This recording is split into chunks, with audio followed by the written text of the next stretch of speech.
வாழ்க வையகம், வாழ்க வளமுடன். குரு வாழ்க, குருவே. இன்றைய தினம் 19வது ஞானச்சுடராக நாம் சிந்திக்க இருப்பது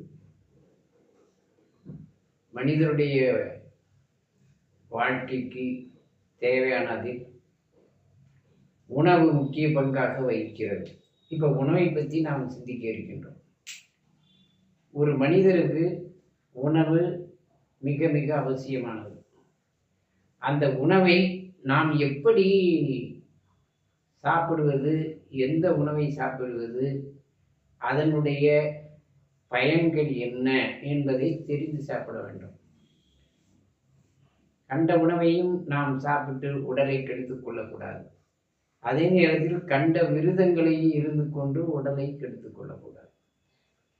விரதம் இருக்கிறேன் சொல்லி ரொம்ப பேர் அப்படியே உயிரை கையில் பிடிச்சிக்கிட்டு இருப்பாங்க. உடலெல்லாம் வற்றி போய் என்ன அதில் உள்ளர சுரப்பிகள்லாம் அபரிமிதமாக சுரந்து அது தேங்கி அந்த சுரப்பிகள் அதிகமான சுரப்பி போது ஆசிட் நிறையா இது பண்ணும்போது உடல் உறுப்புகள் கெட்டு போய் வீணா உடல் தேய்மானம் ஏற்பட்டு போயிடுது. உள்ளர செல்கள் அடிஞ்சு போயிடுது. தேவையான உணவை தான் நம்ம கொடுக்கணும். தேவைக்கு அதிகமான உணவை கொடுத்தால் உடனே என்ன ஒபிசிட்டி, உடல் பெருத்து போய் உடல் அந்த உணவையே நோக்கி இருந்துட்டு அப்படியே பதன்னு உடலை கெடுத்து வியாதி பல தொந்தரவுகளுக்கு ஆளாகின்றோம்.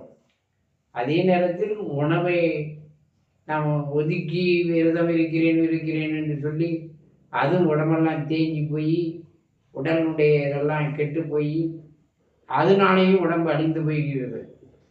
வள்ளல் பெருமான் சொன்னார், உணவுனால தான் மனிதன் சாகிறான். அதை நம்ம சிந்தனையாக எடுக்கும் பொழுது உணவை வேண்டாம் அப்படின்னு விரதமாக இருக்கிறேன்னு சொல்லி உணவு இல்லாமல், உணவு கிடைக்காமல் ஏழ்மையிலே அடிபட்டு அதிக வேலையை செஞ்சுட்டு உணவு சரியான சரிவிகித உணவு, கலப்பு உணவு கிடைக்காமல் உடலுக்கு ஏற்காமல் அதிக உழைப்பு உழைத்தவர்களும் வீணாக உடல் இழைத்து வியாதி இறந்து விடுகிறார்கள்.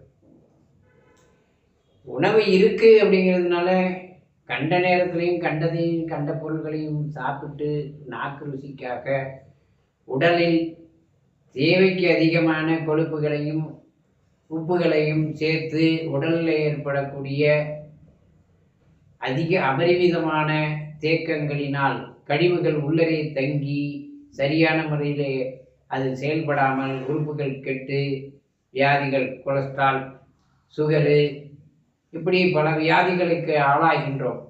அதனாலேயும் செத்து போகிறோம். அப்போ உணவு இல்லாமல் ஏழ்மையிலையும் உணவு கிடைக்காம விரதத்தினாலேயும் செத்து போகிறோம்.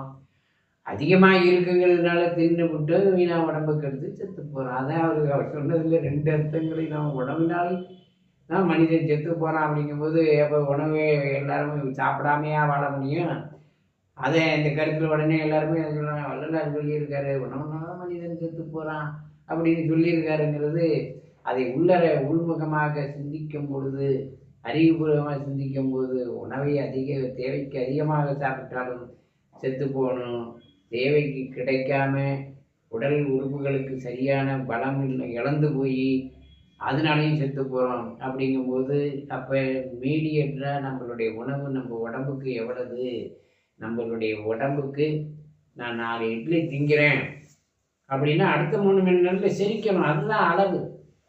5 இட்லி தின்னா அது உள்ளறை அப்படியே இருக்கும். அந்த 5 இட்லி திங்கிறது 4 இட்லி தின்னது போக 1 இட்லி எக்ஸஸாக இருக்கிறது மாட்டு தொட்டியில் போட்டு வச்சுருந்தா அது என்ன ஆகும்? ஊறி மொதிஞ்சு போய் புளிப்பு வடை வந்துடும். அதே மாதிரி தான் நம்ம உடம்புக்குள்ளே அந்த வயிற்றுக்குள்ளே அது எக்ஸஸாக இருக்கிறது அப்படியே இருந்து அதிலேருந்து வரக்கூடிய அந்த அமிலங்கள் சேர்ந்து அது என்ன மாட்டு தொட்டியில் எப்படி முறன்னு இருக்கோ அதே மாதிரி எங்கள் வயிற்றுக்குள்ளே இருந்து அது முள்ளாக குடல் உறிஞ்சிகள் எடுக்கும் பொழுது அந்த உறிஞ்சிகள் மூலியமாக அந்த கேஸை உள்ளர எடுத்துகிட்டு போயிடுது. அப்போ பிளட்டுக்குள்ளே பிளட் சர்க்குலேஷன் அந்த தாது அந்த சத்துக்கள் உள்ளர போகும்போது அது போய் இழுக்கும்போது ரசமாக இழுக்கும்போது அது அந்த பபலோ அப்படிங்கிற மாதிரி அந்த முட்டைகளை அந்த தேவையில்லாத அந்த வாயுக்களை இழுத்து அது ரத்தத்தில் கலந்து ரத்தத்தில் சர்க்கியூட் ஆகும்போது அங்கங்கே போய் வாயுவாக தங்கி கொள்கிறது. இது வாயு. அதே மாதிரி தான் கொலஸ்ட்ரால் தேவைக்கு அதிகமாக போய் தங்கிக்கிறது. அப்போ கொலஸ்ட்ரால். உப்பு அதே மாதிரி உப்பு. அப்போ தேவை எது? அப்போ இந்த உடம்பு என்ன செய்யுது? அதுக்கு தேவையானது தான்.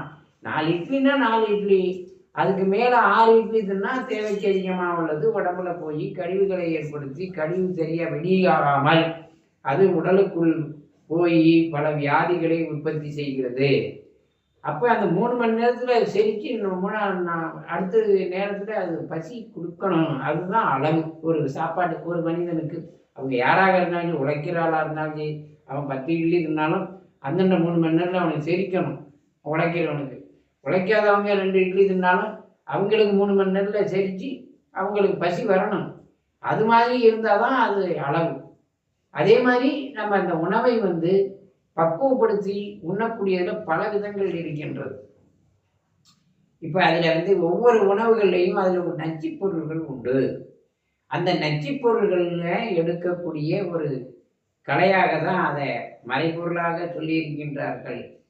அது எப்படி அப்படின்னு சொன்னால், ஒரு பொருளை இப்போ சமையல் செய்கிறோம், பொங்கல் ஒரு குழம்பு வைக்கிறாங்க, அது வச்சு கொதித்து வரும்பொழுது அதில் நச்சுப் பொருள் மேலே அப்படி பொங்கி வலிஞ்சு வரும். அதை பெண்கள் என்ன செய்வாங்க, அந்த குழம்பா இருந்தாலும் கரண்டியால் அப்படி வலித்து அந்த எறிவாங்க. சாதம் கொதித்து வந்தாலும் அந்த ஓரத்தில் கழுத்தில் நிற்கும், அதை அப்படி வலித்து அந்த எறிவாங்க. அது நச்சு.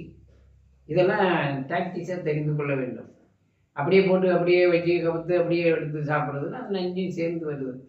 அதை தான் என்ன செஞ்சாங்க, அதை எடுத்துட்டா அது அமிர்தம், அது உள்ளர இருந்தால் நஞ்சு. அதை எடுக்கக்கூடியது தான் அதை கொண்டாந்து அதை வலித்து எடுக்கும்போது அதை இறைவன் சிவபெருமான் எடுத்து அந்த நஞ்சை உள்ளர சாப்பிட்றதுக்கு முயற்சி பண்ணார். அதை சாப்பிடும்போது பார்வதி தேவி போய் கழுத்தை பிடிச்சிவிட்டு கண்டத்தில் இங்கே நின்று போச்சு அப்படின்னு ஒரு கதையை சொல்லியிருக்காங்க.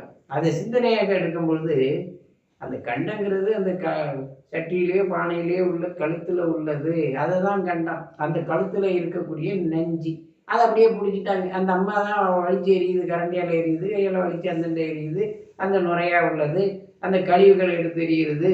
அப்போ அது நஞ்சு. அதை தான் சிவபெருமான் சாப்பிட போனதை எடுத்துட்டு அந்த இடத்துல அப்படியே இருந்து போச்சு. அது எடுக்காமல் இருந்தால் என்ன, அது பிடிச்சி இது பண்ணோன்னு அந்த சட்டி ஓரத்தில் அந்த கழுத்தில் அது படிஞ்சு போய் காஞ்சி போயிருக்கு. அதுதான் நஞ்சு. அதுதான் அங்கே பிடிச்சதுனால இங்கே இருக்குது. எவ்வளவு கதைகள் உள்ளர இருக்குங்கிறத நம்ம தெரிந்து கொள்ள வேண்டும். அப்போ இதெல்லாம் மறைபொருளாக அவங்க ஒரு கதைகளை சொன்னாங்களே வழியே அது உடனே ஒரு கதையாக நம்ம ஒரு பில்டப் பண்ணிக்கிட்டு போயிட்டோம் ஒழியே உள்ள அறிவுபூர்வமான ஞானத்தினால் சிந்திக்க வேண்டும். அப்போ அந்த நச்சு பொருளை ஒவ்வொரு இதுலையும் கழிக்க வேண்டும். நான் இப்போ ராத்திரிக்கு ஒரு உணவை நம்ம தயார் பண்ணிக்கிறோம். ஒன்றும் சிம்பிளான உணவு ஒன்றும் இல்லை. ஒரு கேவர் மாவு, ஒரு கம்பு மாவு, ஒரு தினை மாவு, கொஞ்சோண்டு ஒரு ரெண்டு பேருக்கு சாப்பிட்றோன்னா ஒரு 2-3 கரண்டியை எடுத்து அதை கொஞ்சோண்டு தண்ணியை ஊற்றி காய்ச்சிட வேண்டியது. காய்ச்சி கரெக்டாக வரும்பொழுது அது திக்னஸ்ஸாக வரும்போது இறக்கி வைக்க வேண்டியது. வேறு ஒன்றும் செய்ய வேண்டியதில்லை. அது ஒரு மணி நேரம் கழித்து அது ஆறி போனோடனே அதில் நம்ம சாதத்தில் தண்ணி ஊற்றி வைக்கிறது மேலே முள்ள கலங்காமல் தண்ணியை ஊற்றி வச்சிட வேண்டியது ஒரு தேவையான அளவுக்கு. அப்படியே மூடி வச்சிட வேண்டியது. காலையில் எடுத்து அந்த தண்ணியை பார்த்திங்கன்னா கேவர் மாவுனா அப்படி சேப்பாக ஒரு மாதிரியாக ஒரு கலராக வரும், கம்பு மாவுனா இளம் பச்சையாக வரும், தினை மாவுனா கொஞ்சம் லேசாக மஞ்சள் கலராக வரும். அப்போ அதுதான் அதனுடைய நஞ்சு. அதை கழிவை எடுத்துடும். கொஞ்சோண்டு எடுத்து விட்டு அந்த ஒரிஜினலான தண்ணியை கூழை அந்த எடுத்து வைத்து கொண்டு அதுக்கான சில செயல்முறைகளை, அதுக்கான உணவில் சேர்க்கக்கூடிய பொருள்களை அடுத்த வகுப்புகள் ஞானத்துடனில் சிந்திப்போம் என்பதை கூறிக்கொண்டு இந்த வேளையில் நன்றி கூறி விடைபெறுகிறேன். நன்றி, வணக்கம். வாழ்க வையகம், வாழ்க வையகம், வாழ்க வளம்.